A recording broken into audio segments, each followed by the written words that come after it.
Welcome to the Mega Print on Demand Summit. I'm Melissa Reynolds. This is day 2 of our summit, and we will be discussing targeting the right audience. So are you ready to learn more about print on demand?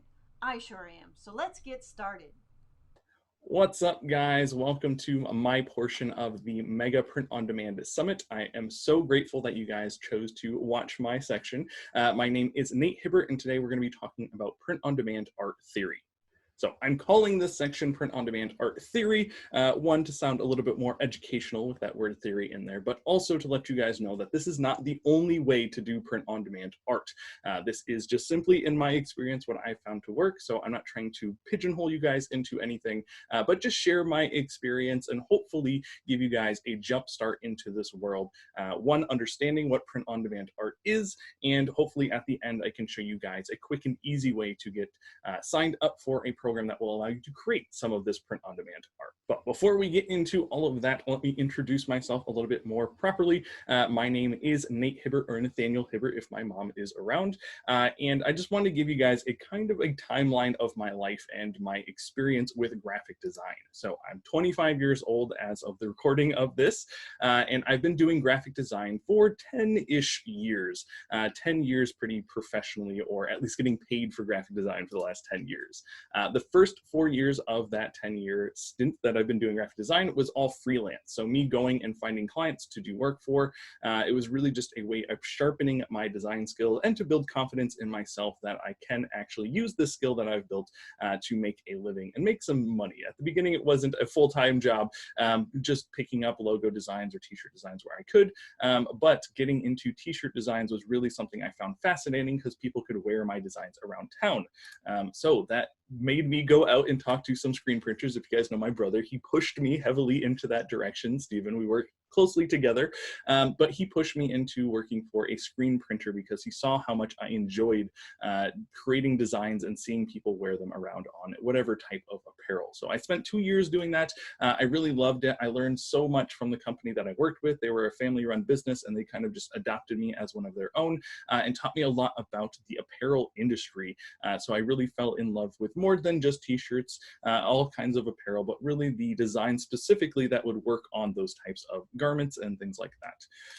After I got done working with that company, and I can talk about why that ended in a little bit, I dove into this world of print on demand. And really the reason I got into print on demand, the reason I left that screen printer that I was very happily working for, was the freedom that I got because all of graphic design is on a computer, at least my experience of graphic design. My mom would disagree with that statement, but my experience with graphic design is all on a computer, which means that I can do that anywhere that I have a computer, which is not just in the one building that I was working in the screen printer. So I turned to print on demand as soon as I learned what it was. I thought it was fantastic. I got to use my skills that I had in the design world and use print on demand printers and services to have my freedom to travel where I wanted to.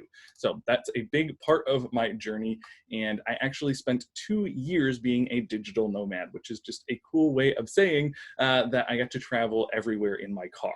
So this picture over here, this is me in the Rocky Mountains, looking a bit scruffy, but this was my business. This was my home office. This was where I was sleeping sometimes, but this was just my key to freedom, and this got me away from just being in Florida in the screen printer. With print on demand and the technology that we had and the internet, I could travel where I wanted to, which was all the way from Florida all the way up to Alaska, up and down both coasts. I pretty much went everywhere in this 2-year span. And now, a year later, after all of that crazy travel, I'm just here in Atlanta, happy and safe with all the things going on in the world right now. But I am here in Atlanta and enjoying it, getting settled still. I've been here for about 8 months, but I'm enjoying this experience as well. But all right, enough about me. Let's actually get into this art theory class. So a question that I get a ton is, what makes good art? And that's kind of a loaded question, and I'm going to give a response, but know that it's an unfair response. And my response to that is whatever your customers are buying. So I know that's a little unfair, especially if you're brand new to print on demand. You might not even have any customers that are buying from you. So this is not where the presentation ends, I promise. But that really is my response to what makes good art. And that's because I am an artist by trade. I run in a art business. I enjoy being creative and I enjoy doing art sometimes for myself, but the last 10-ish years that I've been in graphic design, it has been focused around actually using my skills to make money. And so when that is my focus, what makes good art to me is whatever my customers are buying. Now, to give some rules to what my customers buy. And again, this is totally from my experience. This is not the only way of doing it, but I really love things that are easy and repeatable. And these 3 words, bold, clean, and simple, kind of fill that gap for me to find a process inside of my art that I can repeat. Now, I'm not making the same designs over and over, but every design that I personally make, I want to follow these 3 rules, especially for print on demand, because it allows me to be quick and efficient with my time. So bold, clean, and simple is kind of my personal mantra, something I'm going to repeat a lot in this presentation, but just those 3 words are what we're going to focus around. And to give some examples and to talk about bold, clean, and simple a little bit more, it is more than just, what my experience of my customers have been buying, but bold, clean, and simple also is attention grabbing. So when you're looking at designs and when you're looking at especially t-shirt designs, you want them to be attention grabbing. You want people to be able to find them when they're browsing the internet, on Amazon or whatever marketplace they're looking at. You want to grab their attention, but you also want it to be easy to understand. So you don't want it to just be people looking at your designs going, what the heck is that? You actually want them to have their attention grabbed and then easily understand why they're looking at your design and either laugh or chuckle or whatever emotion you're trying to convey in this design. You want that to happen pretty quickly, whether that's online or actually in person when someone's wearing your products. So that's why bold, clean, and simple. And I'm going to show you now some examples of what bold, clean, and simple means, at least to me. So bold designs. Here are 3 examples of what bold could mean, or at least what you could think it means. So bold is not just, one line, pretty simple, pretty small. It depends on what device you're watching this presentation on, but this can easily get lost just because there's not a lot of weight to it.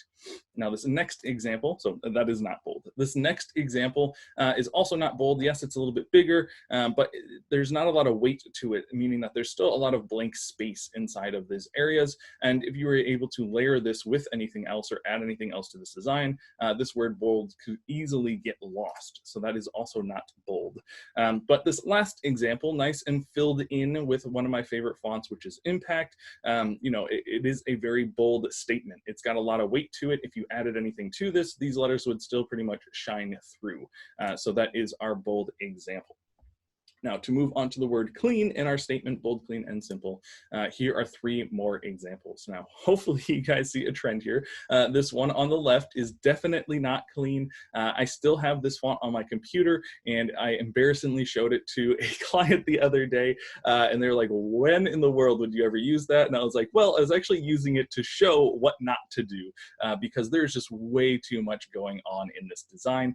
It's all over the place. You can't easily read what's going on here, and Lord, if you tried to add this to anything, it would just completely take over, any image or other graphic that you would be trying to add to this. So that is definitely not clean, just way too much going on there. Now, the next thing that I want to point out here is this is not a clean design because hopefully you can see the contrast between these two.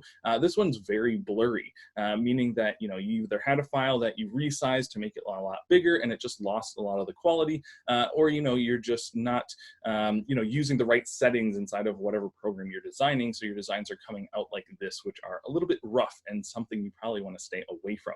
So these 2 examples are not clean. This last one over here, the lines are, nice and sharp. There's nothing else going on with this font that I'm using. Again, I'm using Impact because it is a bold, clean, and simple font. So let's go ahead and move on to the last 3 examples I want to show you guys, at least for this section, which is simple. So here are 3 examples of things that we might think are simple, but they're definitely, this one on the left is definitely not.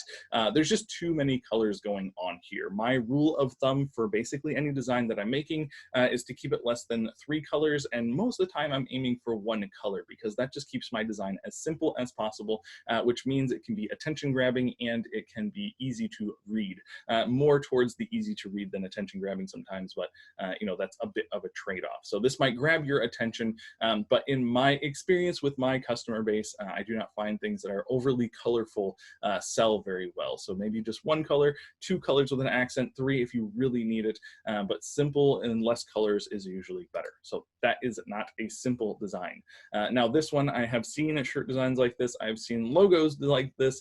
I've seen lots of designs that I just use way too many fonts. Basically, for anything that I'm creating, I try to use one font, maybe two if I'm trying to show some contrast or really emphasize a certain word. But yeah, keeping it to just as simple fonts or a few fonts as possible is a good idea. Definitely not even in the same word having multiple fonts, unless you're really trying to make a statement or something, but I would stay far away from that. So that is definitely not simple. And again, here we go. Impact, one font at the end here, one color. It's just nice and simple, easy to read, easy to identify. So again, with the pigeonholing, am I trying to just get you to use impact, which I found this meme and I thought it was very funny. Why does every meme use this font? And that is the impact font. And no, I'm not saying that that's the only thing you can ever use. And I'm not saying just make everything bold and super easy to see and not creative, like just lay everything out for people. But it is a place to start, and it is attention grabbing and a good way to create your designs. But I do want to show you some examples of how you can be bold, clean, and simple while still being creative. I don't want you to lose that creativity. So here are some examples. And now, yes, these are logos, so they're slightly different than t-shirt designs. Logos want to be timeless and attention grabbing and all these other things that we don't necessarily have to worry about with our designs, but we do want them to be easy to be read and easy to identify what they are, which is definitely something that these major logos accomplish. And so if we just look at a few of these, like Nike, that's a very simple design, bold, clean, and simple. It gets the point across, and basically all of these designs I would say fall under the category of bold, clean, and simple. You see a few of them break rules that I wouldn't necessarily do, like Microsoft having 5 colors in here, but you can see that it's still bold, clean, and simple. Inside of these colors, they're not colors all over the place, they're just inside of these boxes, and that's to represent something that Microsoft wanted to convey. So not every single one of these follows every single rule to the T, but for a general rule set to have while designing, it is good to think about things and try to keep your designs bold, clean, and simple.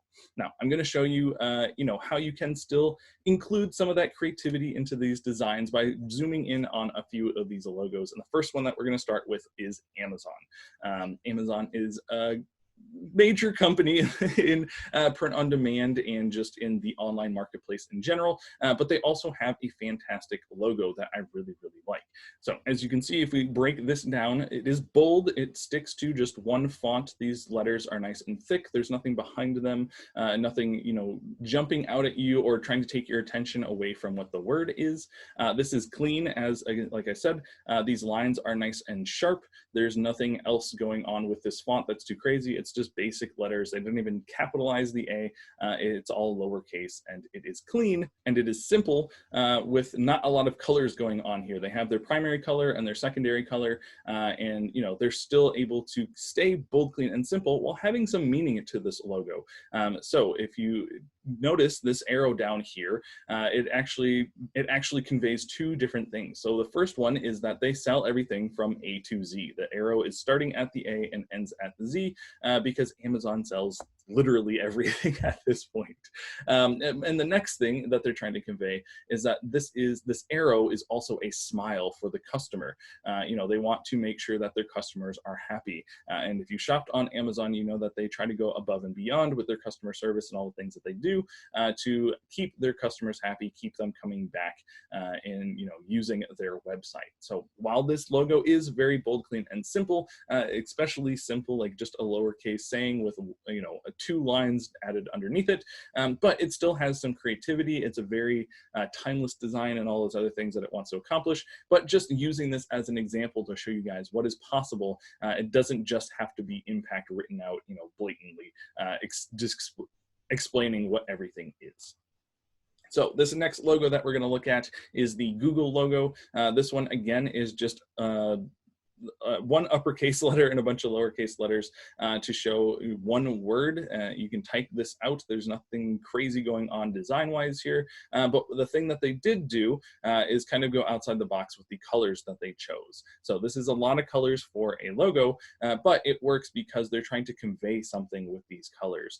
They use the primary colors here, and then they use a non-primary color to convey that as a company, they're willing to go outside of the box. And so that's what they're trying to get across, and they do that inside of a bold, clean, and simple logo. Now, the last logo that we're going to take a look at here is the Airbnb logo. I really like this logo because there's a lot of complexity and things going on here, but it still is bold, clean, and simple with basically just one line looped around.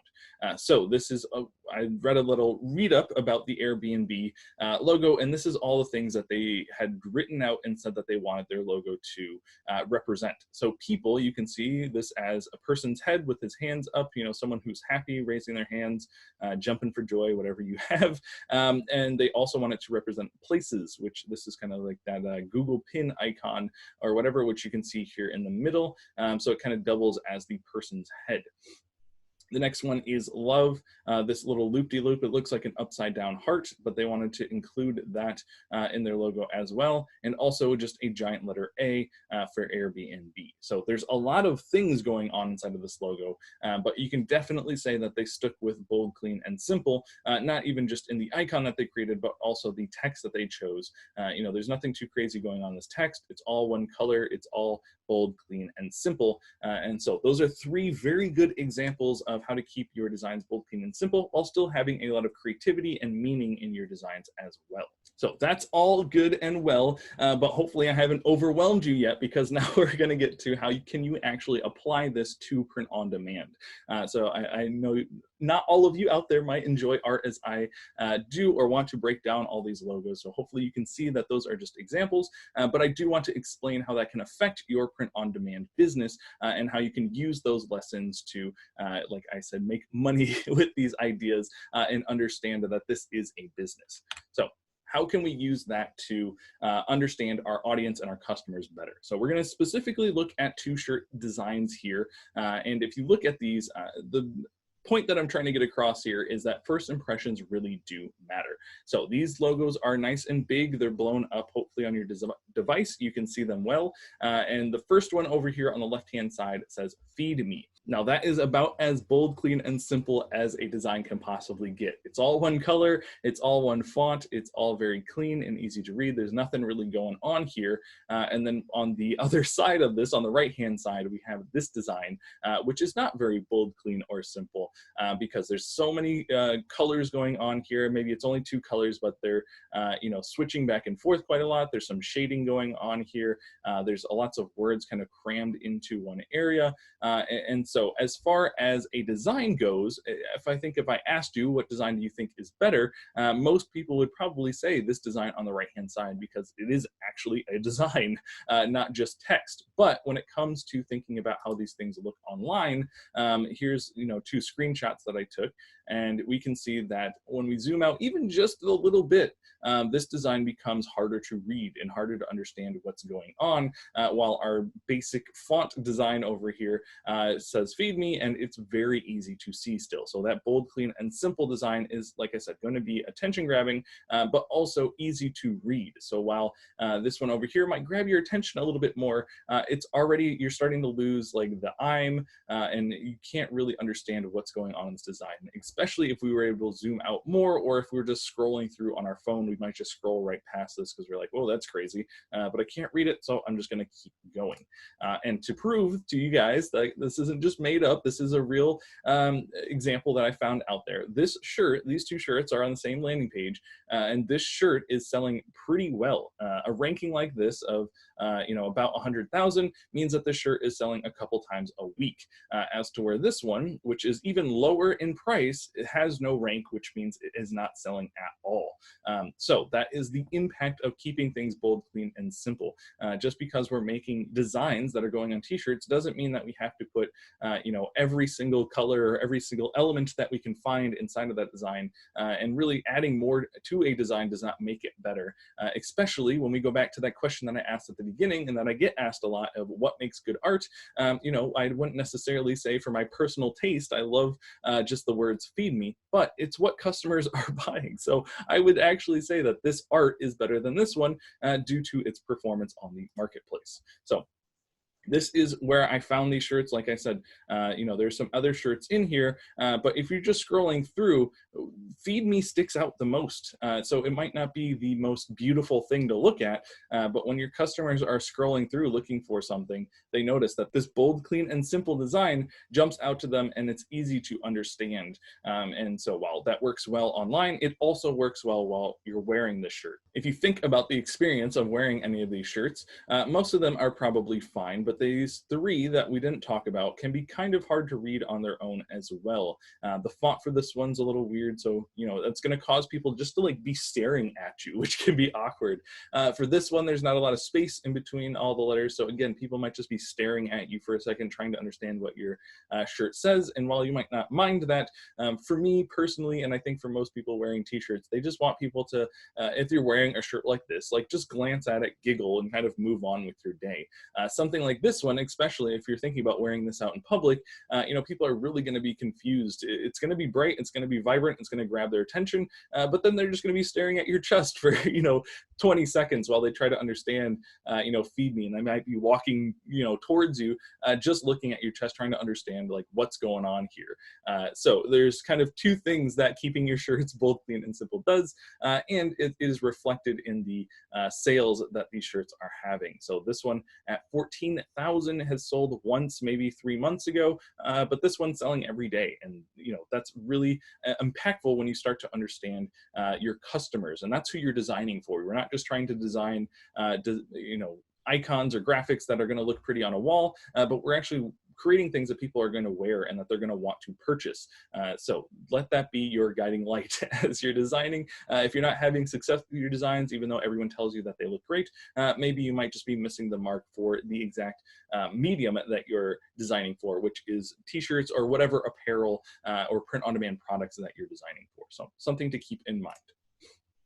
All right, so the last artsy thing that I want to dig into here is design balance. This is something that, again, a question I get a lot, and something that I've done a lot of reviews on art, and I've helped a lot of people try to understand how to create better art for their print-on-demand products, and balance is the one thing that I point to the most when teaching.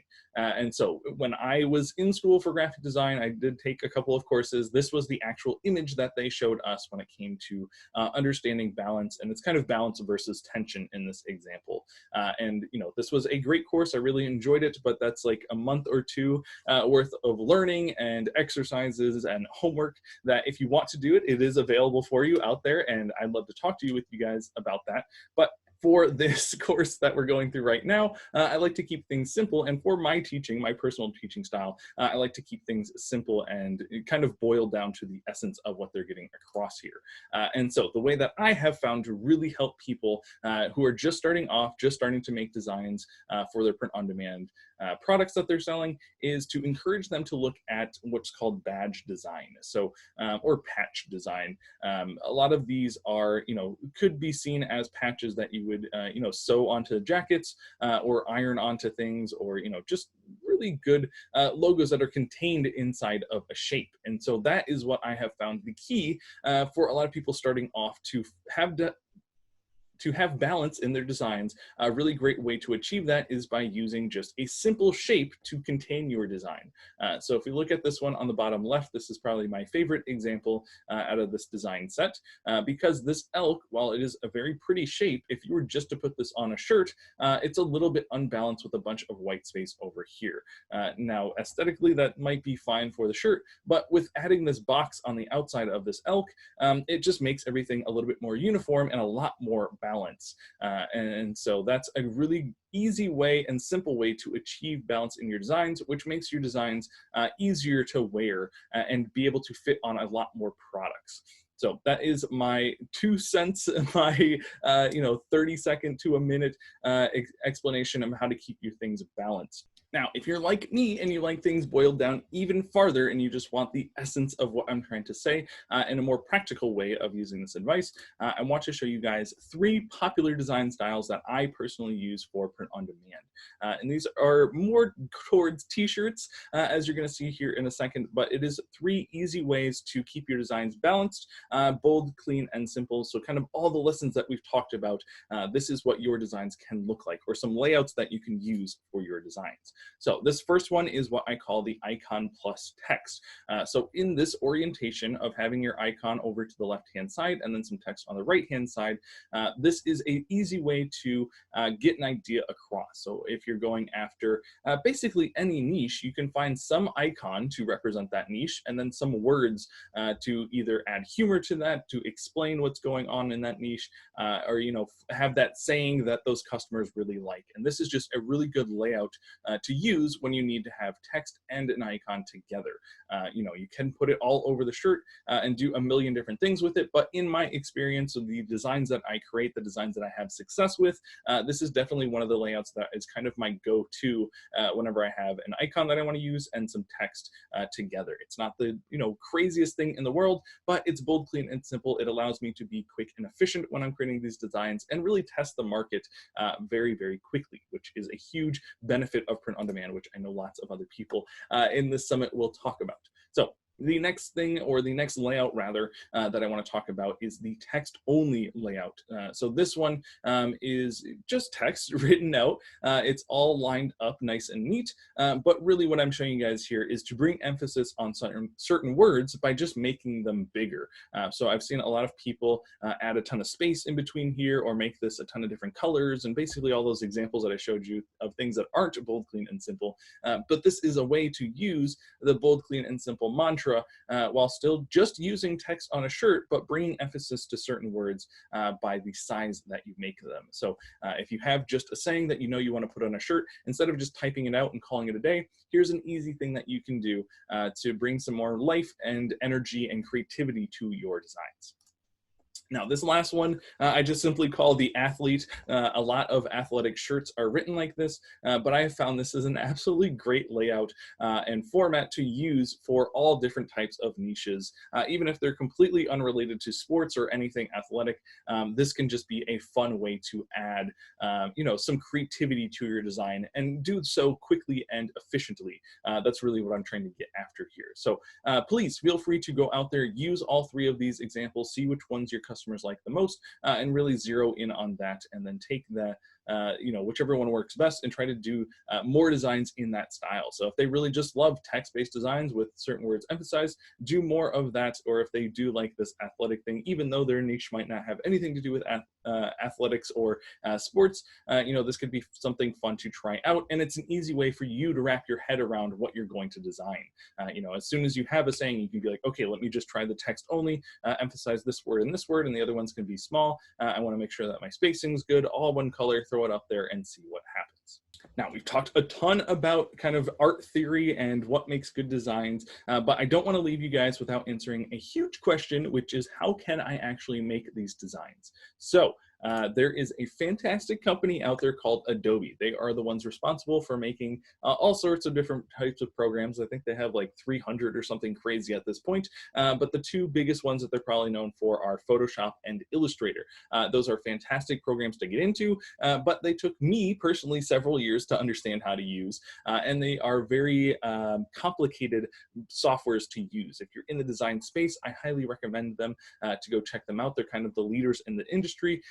But if you are just starting off, if you have a million other things that you're trying to learn at once while you're getting into print on demand, Adobe also makes a program that 1 is free, 2 is web-based, and 3 is almost perfect for what we're doing here with print on demand designs, keeping things bold, clean, and simple. It kind of forces you into that way of thinking, and it is called Adobe Spark. So Spark.adobe.com is the website. It's 100% free. You can go check it out, and it's quick and easy to learn. We have a series on YouTube that will show you guys some beginning steps to take, and I actually have courses as well if you'd like to see step-by-step ways that you can use Spark for your print-on-demand business. So that's my plug. That is a great place to start if you guys are interested in creating art, but you don't want to necessarily dive into some of the more complicated softwares out there. Spark is a fantastic place to start. And I definitely should mention that we have a YouTube channel dedicated to helping you guys start and scale a print-on-demand business. And my portion of that YouTube channel is just talking about art, and the platform that I'm doing that the most on is Adobe Spark. So if you're interested in that program, if you want to go start using it yourself, you definitely can do that. I'm not telling you to go check our channel first, but if you're looking for some more ideas of what you could do or inspiration of how you can use that tool, and specifically how I'm using it for print-on-demand, definitely go check out our YouTube channel. And in most of those videos, I'm talking about a step-by-step guide that we have on our website that you can also check out. And as I'm glancing at the clock over here to my left, I see that I have a few minutes left here. So instead of ending this program early, a little bonus that I think I'll tack onto the end here is me actually going through some of these steps to start using Adobe Spark. So if you've never seen anything about this program, I think we're going to launch it here, make maybe one design, and just show you guys what this tool is capable of. But this will not be a full tutorial, unless I only have a few minutes. I just want to show you guys that it is quick and intuitive to learn this tool and what's possible with it. But if you're looking for more guides, like I said, the YouTube channel is there. So let's go ahead and screen share again, and I will open up Adobe Spark for you guys. So I'm just going to start here on Google, and I'm going to type in Spark by Adobe. There are a few other programs out there called Spark, so you want to make sure that you're looking for Adobe Spark, and the actual URL for that is spark.adobe.com, like we mentioned, and is this first link for me, the first one after the ad, I should say, and that will bring you to this page, or if you're watching this in future, some variation of this page. This is their landing page, and so sometimes they change up the content that's here. And as you can see, again, if you're watching this as the time of this summit is going out, they are currently, for a limited time, giving 2 months for free of Adobe Spark subscription. So there is the free version of what I use the tool for, and you can do everything that I'm going to show you in this video for free. But if you'd like to check out some of the more premium features of this tool, you can do that for 2 months for free. Now, I guess to inform you a little bit more about what this tool is actually built for, since we use it in a creative way for print on demand, it's not necessarily what this tool is built for. It's built for things like social graphics. So the types of images that you'd see on Twitter, on Facebook, and Instagram, those other social media platforms, you can build a lot of these graphics very quickly and easily in a pretty intuitive way, and resize them and do all these beautiful things with it. And this is actually the part of the tool that we use to make print on demand designs as well. But if I keep scrolling down here, there are actually 2 other tools built into this one website, which is really fantastic. There's web pages, or Spark page as they call it, which you can actually build out a website. Now, it's not going to be maybe the most robust website in the world, but you can get some images and some text together, some video, some links. So if you're looking for a free way to create a web page, this can be a great place to start with that as well. And the last thing here is you can actually create videos, which is very impressive. There are not a lot of good web-based video editing programs that I personally have used. I've used this one a few times, more just to see its capabilities, as I'm using other programs like the other Adobe full software programs. But if you're looking for a way to put a few different clips together, add some music, and even do a voiceover, you can do that all inside of this website as well. So it's really great that Adobe has built this program as kind of a jumping board, or a springboard rather, into some of their other software, so you can check out what's possible. But still, this is a very powerful tool, and something I definitely come back to quite a lot when it comes to making print-on-demand products, just because of the simplicity and the how fast I can get these designs done. So we're going to go ahead and create a post inside of the social graphics page. What this is going to do is bring us to their login page. They've been very nice to partner up with all of these different companies, Google, Facebook, and Apple. So if you have an account with any of them and you'd like to tie the two together, it's usually just like 1 or 2 clicks to do that. So I'm going to go ahead and sign in with my Google account, because that's what I've tied in with my Adobe account as well. So I'm going to click this button up here. So once you sign in, this is what the home screen looks like. And again, I'm going to put this little disclaimer out here. This is what it looks like right now.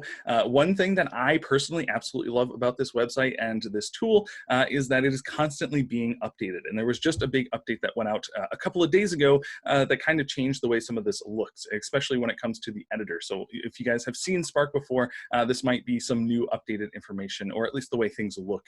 And so you can continue watching.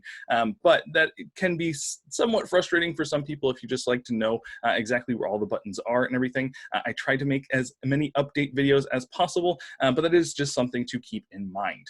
But here on the homepage for now, what you can see are some of the recent projects that I've been working on. And I believe as I'm looking through all of these, every one of these designs that I've created, I actually have a YouTube video on exactly how I created these things.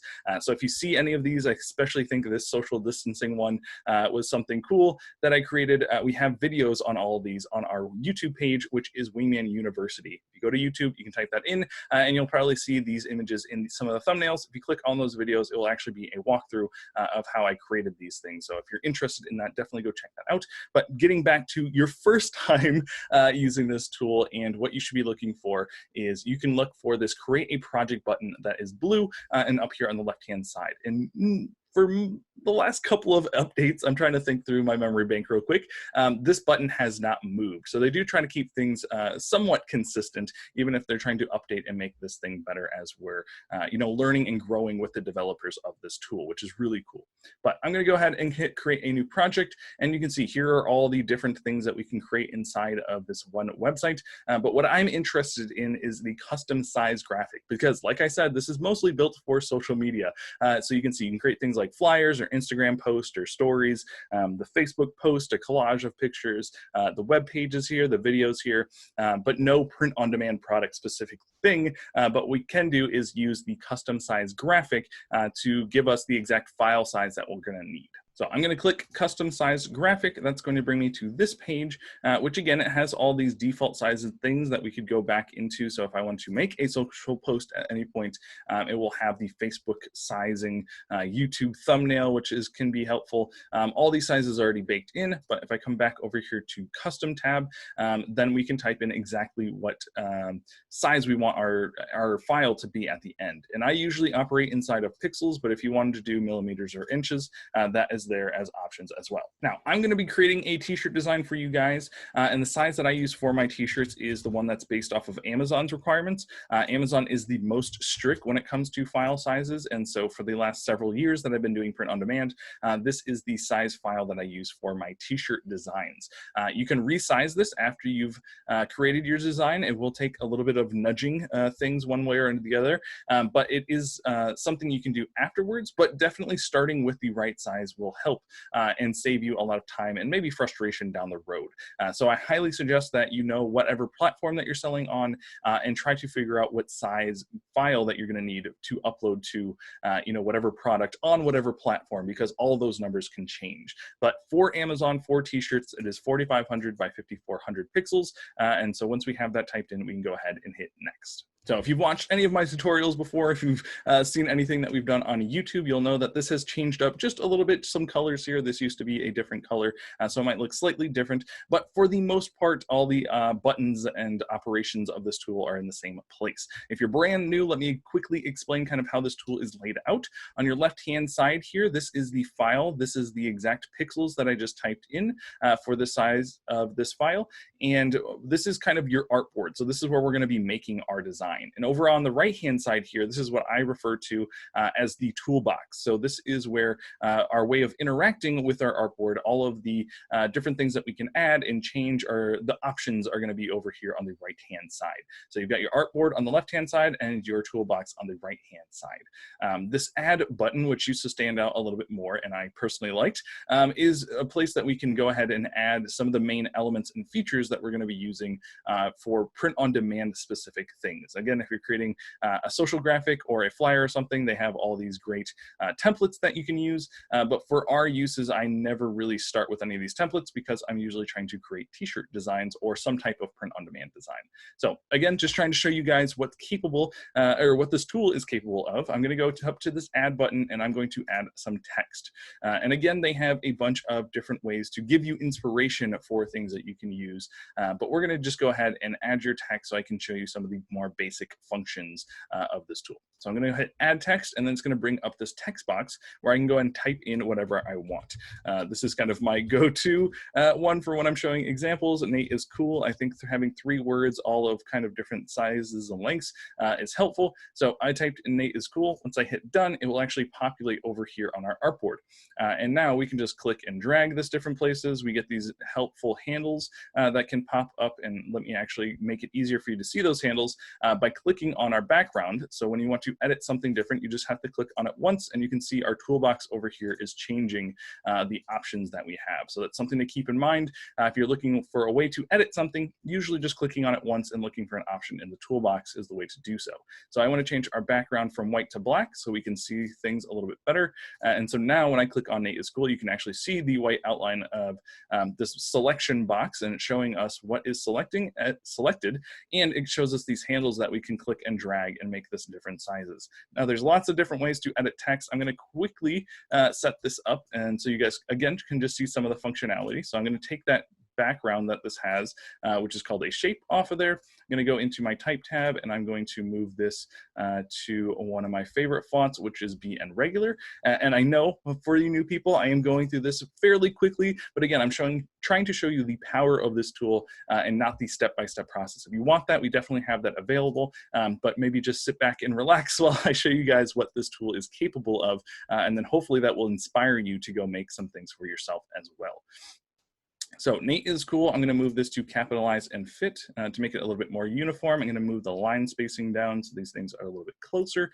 And I'm going to use one of the layouts that I showed in the presentation, which is having the image over here to the left, or some kind of icon over here on the left, and your text. So I'm going to make that a little bit smaller, and I'm going to go to find an icon. Now, one really fantastic thing about this tool is this icon library that they have teamed up with the Noun Project to provide us all these really awesome icons that we can use. So all we have to do is search for a word. So if I think I'm cool, Nate is cool, and I type in the word cool, it's going to show us all these different things that could represent the word tool, or that tagged with the word tool. And if I keep scrolling, it's going to keep populating things here, which is really cool.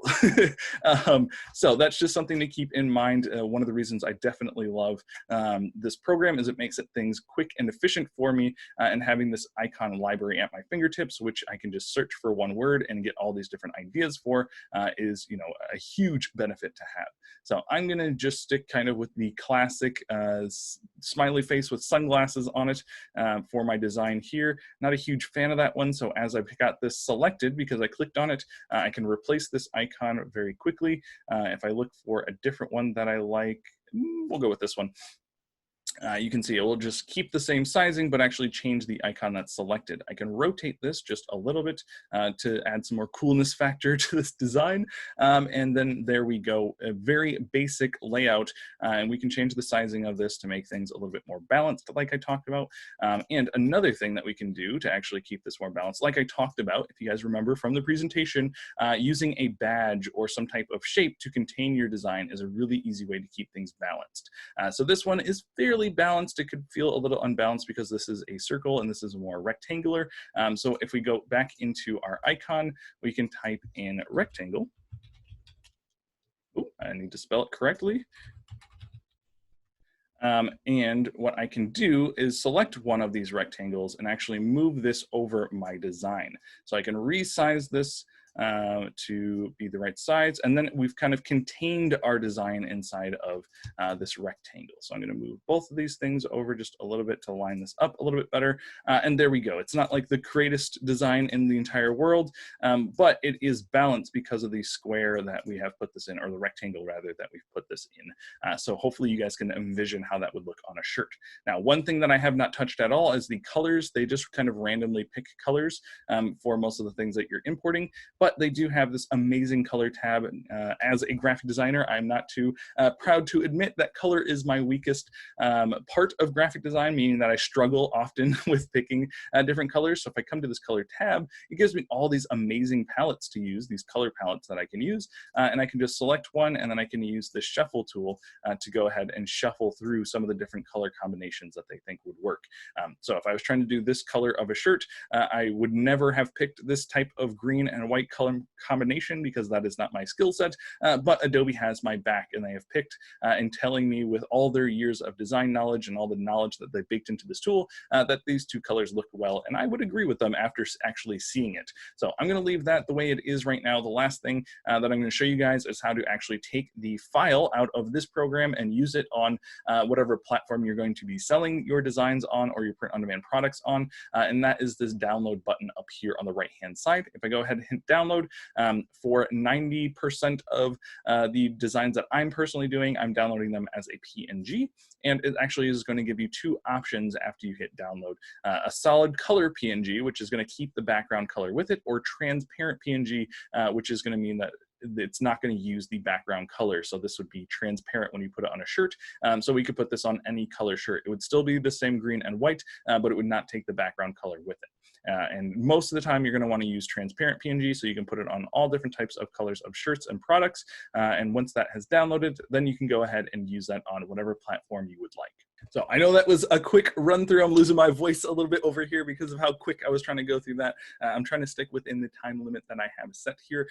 But I hope that that inspired some of you guys to go check out this tool. Hopefully it seems less overwhelming now thinking about creating designs for print on demand. It can be fairly simple. You can just be putting some text on a shirt to start, but this tool has some level of creativity baked into it, so you can get more creative with the icons and such things. But if you're using this tool and you're feeling like you're limited on your creativity, I highly encourage you go check out Photoshop or Adobe Illustrator, as those are two fantastic tools. They're a lot more complicated to use, so it will take time to actually learn the platform itself, but it can be very rewarding with the things that you can create in there. And I've basically built a career off of those two tools, so they're definitely worth checking out. But I think that's it for me today. I hope that you guys enjoy the rest of the summit. I greatly appreciate you sticking with me to the end if you have.